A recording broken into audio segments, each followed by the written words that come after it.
welcome to my channel, Seeds Infinity.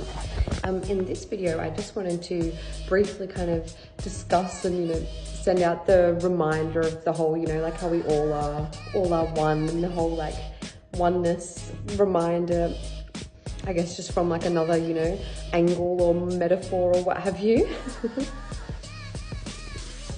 So kind of like that idea how we all are like God source energy, just like fractaled down into, like different bodies or vessels or what have you. So it's like, even though, through different lifetimes and journeys and such and what have you, that energy can get like, mixed up and changed into different like energy signatures, if you will.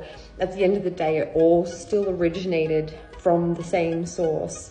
And, one day we'll all return to the same source, so it like all once originated as one, identical energy, and it all like, returns back to one energy as well. So it's like we really are, all one energy, even when it doesn't seem and look and present that way at times. Like fundamentally, like that's like literally what it is, kind of the idea of how they say like it's like we're all just like God in drag, we're all just God wearing a different costume, not in the aspect that we're all at the level of God, because God's up here, but just in the way that how he like, how source energy like funnels down through everything.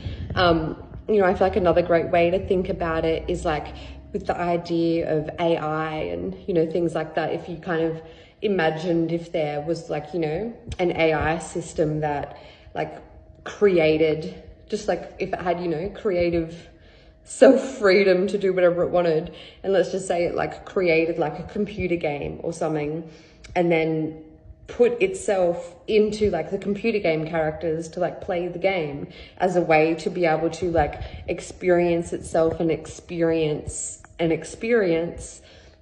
You could almost think of that as like the similar idea of like source energy and God or what have you. The greater, grander universe is like one energy that kind of, pushed itself out into this creation that we see. It created this reality and this experience, and the whole holographic reality we find ourselves in, churned through, by one energy in itself. And then it also, puts itself into that creation to then experience itself, so we're all like God experiencing itself through each other. Kind of similar in that way of thinking, if like, say, if an AI made a big like simulated computer world with say like thousands of different characters, and then put itself into the different characters to interact with itself. That's like kind of like what we're doing, just from like a macrocosm, microcosm type, as above, so below type idea. It's like, it's all connected, all interconnected, and yeah, kind of cool and fun to look and think of it from that way, I feel. All right, well, I'll leave that one there for now. Just some little, fun food for thought way of thinking about these things, and sending you so much peace, love, light, and blessings on your journey as always. Bye.